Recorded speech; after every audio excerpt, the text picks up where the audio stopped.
सास बिना ससुराल बहू हुई बेहाल। बचपन में एक लोक गीत सुनी थी, यह सास जंगल घास मुझको नहीं सुहाती है। जो मेरी लगती अम्मा सैया की गलती सासू माँ मुझको वही सुहाती है। यह सुनकर मैं सोची शायद सास के जुल्म से तंग आकर किसी दुखी नारी के दिल से यह आवाज़ निकली होगी। जब मैं कॉलेज में पढ़ने लगी तो किसी सीनियर को कहते हुए सुना था, ससुराल से नहीं सास से डर लगता है। यह सब देख के और सुनकर मुझे तो सास नाम से ही डर हो गया था। मैंने घर में ऐलान कर दिया था कि पति चाहे कम कमाने वाला मिले मंजूर है, पर ससुराल में सास नहीं होनी चाहिए। लेकिन दादी ने मुझे समझाने की कोशिश की, बेटी सुखी ज़िंदगी के लिए सास का होना बहुत ज़रूरी होता है। पर मम्मी ने धीरे से बुदबुदाया कि चल मेरी ना सही तेरी मुराद तो पूरी हो जाए। शायद भगवान ने तरस खाकर मेरी सुन ली। MBA की पढ़ाई ख़त्म होते ही मैं ससुराल के लिए खुशी खुशी विदा कर दी गई। विदाई के वक्त सारी सहेलियां मुझे बधाई दे रही थी और कह रही थी, हाय कितनी लक्की है तू, जो ससुराल में कोई झमेला ही नहीं, राज करेगी राज। लेकिन ज़िंदगी में ऐसी बात नहीं होती। सास यानी पति की प्यारी माँ और तेज सासू माँ का होना एक शादीशुदा स्त्री की ज़िंदगी में बहुत मायने रखता है। इसका एहसास सबसे पहले मुझे तब हुआ जब मैंने ससुराल में पहला कदम रखा। ना कोई ताना, ना कोई गाना, ना कोई सवाल, ना कोई बवाल, बस मैं ससुराल में पहुंच गई बिना किसी झटके के। सच पूछो तो कुछ मज़ा नहीं आया, क्योंकि सास से मिले ताने की वजह से बहू जीवन की बिल्डिंग तैयार करती है, जिसमें सासू माँ की शिकायत कर पति के आगे अपना आंसू बहा के पति को ब्लैकमेल करना, देवर ननद को उनकी माँ के खिलाफ भड़काना, ससुर जी की लाडली बनकर सास को जलाना, जैसे कई झरोखे खोल कर ही तो ज़िंदगी में ताज़ा हवा के मज़े लिए जा सकते हैं। क्या कहूँ और किससे कहूँ अपना दुखड़ा। अगले दिन से ही पूरा घर संभालने की जिम्मेदारी अपने आप मेरे गले पड़ गई। ससुर जी ने चुपचाप चाबियों को गुच्छा थमा दिया मुझे, वही चाबियों का गुच्छा जिसे पाने के लिए टीवी सीरियल में बहुओं को ना जाने कितने पापड़ बेलने पड़ते हैं। कहते हैं ना कि मुफ्त में मिली चीज़ की कोई कद्र नहीं होती। बिल्कुल ठीक बात है। मेरे लिए भी उस गुच्छे को कमर में लटका कर इतराने का कोई क्रेज़ नहीं रहा। आखिर कोई देखकर कुटने वाले भी तो होनी चाहिए। मन निराश से भर उठता है। कभी कभी तो गुस्से और झलझलाहट में कभी बेस्वाद खाना बना दिया या किसी को कुछ उल्टा फुल्टा बोल दिया तो भी कोई प्रतिक्रिया या मिन में निकालने वाला नहीं है। इस घर में कोई लड़ाई झगड़ा या मनमुटाव नहीं। अब आप सब सोचो, किसी भी खेल को खेलने में मज़ा तो तब आता है जब खेल में दंडी और प्रतिद्वंदी दोनों पर बराबरी के भागीदार हो। एक तरफा प्रयास किस काम का। अब तो लगने लगा है लाइफ में कोई चुनौती नहीं रही, बस बोरियत ही बोरियत। एक बार मोहल्ले की किसी महान लड़की को यह कहते सुना था कि टीवी में सास बहू धारावाहिक देखने का अलग ही फीलिंग है। सास बहू के नृत्य एवं दांवपेच देखना सीखना और एक दूसरे पर व्यवहार में लाना सचमुच ज़िंदगी में खुशी भर देता है। उनकी बातों से प्रभावित होकर मैंने भी सास बहू वाला धारावाहिक देखना शुरू कर दिया।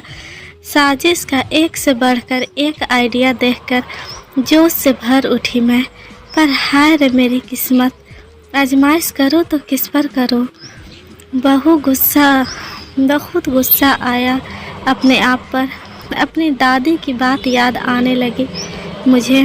उन्होंने मुझे समझाने की कोशिश की थी कि बेटा, सास एक ऐसा जीव है जो बहू के जीवन रूपी स्वाद में चाट मसाले का भूमिका अदा करती है, जिससे पंगे लेकर ही ज़िंदगी जायकेदार बनता जा सकती है।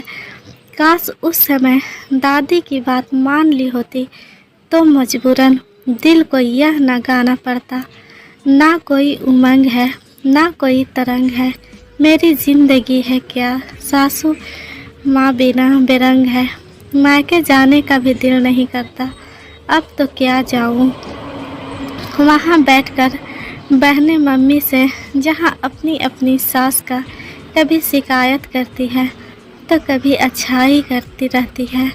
मुझे मजबूरन मूक श्रोता बनकर सबकी बातें सुननी पड़ती है। बड़ी दीदी बता रही थी कि कैसे उनकी सास ने एक दिन चाय में कम चीनी डालने पर टोका तो दूसरे दिन से किस तरह उनकी चाय में डबल चीनी मिलाकर उन्होंने उनको शुगर लेवल बढ़ा दिया। लो अब पीते रहो बिना चीनी की चाय ज़िंदगी भर। मूवी देखने की शौकीन दूसरी बहन ने कहा कि मैंने तो अपनी सास को सिनेमा घर में मूवी देखने का चस्का लगा दिया है। ससुर जी तो जाते नहीं हैं तो एहसान जताते हुए मुझे ही उनके साथ जाना पड़ता है मूवी देखने। फिर बदले में उस दिन रात को खाना सासू अम्मा ही बनाती है सब के लिए, और ससुर जी बच्चे को होमवर्क करवाते हैं।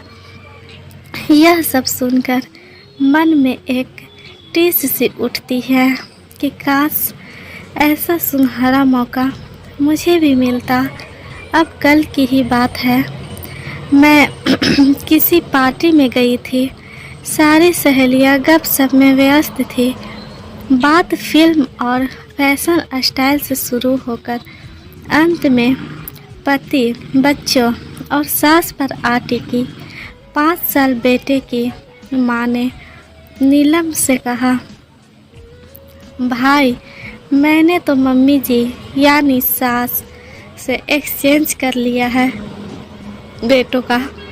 अब उनके बेटे को मैं संभालती हूँ और मेरे बेटे को मम्मी जी सुनकर कुढ़ गई। मैं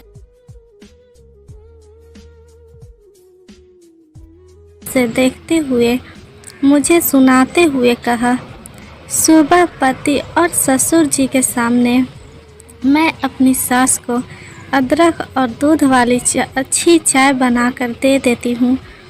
फिर उनके ऑफिस जाने के बाद से घर के कई छिट-पुट कार्य जैसे सब्जी काटना, आटा गूंथना, चटनी बनाना, बच्चे को संभालना में दिन भर इतना व्यस्त रखती हूँ कि उन्हें फुर्सत ही नहीं मिलती कि मुझ में कमी निकाल सके।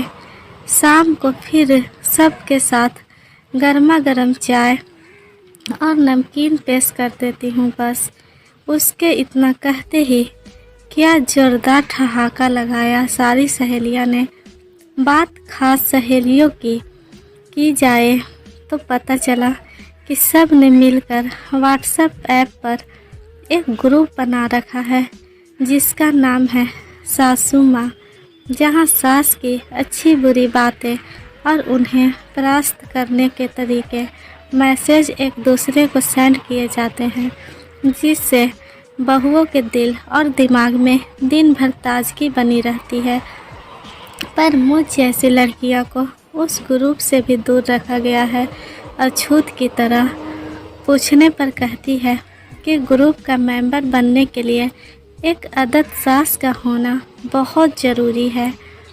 हाथ मलकर रह जाना पड़ा मुझे।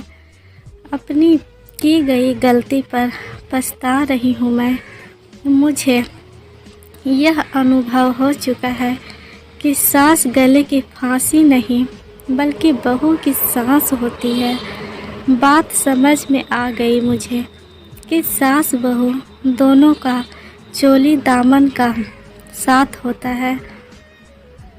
दोनों एक दूसरे के बिना अधूरी और अपूर्ण है। कभी कभी दिल मचलता है कि काश मेरे पास भी एक तेज तराज, दबंग और भड़कीली सी सास होती। पर ससुर जी की अवस्था देखकर यह कहने में संकोच हो रहा है कि पापा एक बार फिर घोड़ी पर चढ़ने की हिम्मत क्यों नहीं करते आप? नई लड़कियों और अविवाहित सहेलियों, मेरा विचार बदल चुका है। अब दिल की जगह दिमाग से सोचने लगी हूँ मैं कि पति चाहे कम कमाने वाला हो, पर ससुराल में एक आदर्श सास होना बहुत ज़रूरी है। यह सासू माँ की कैसी लगी आपको ये कहानी? प्लीज़ मेरा चैनल को भी लाइक करिए, सब्सक्राइब करिए और बहुत सारा प्यार दीजिए प्लीज़।